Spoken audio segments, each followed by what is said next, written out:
Lynda, tell us why you wanted to get a central vacuum system. Well, I've waited for 20 years to get this vacuum, the Mac Daddy of all vacuums.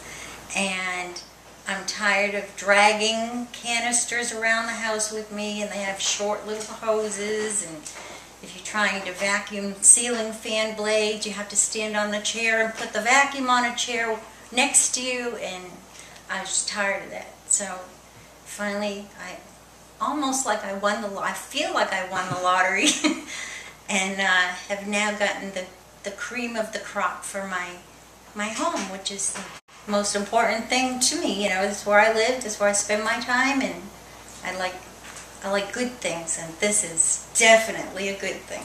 Good. So I can reach every nook and cranny of every inch of my house, and I don't have to drag any heavy things with me. All right.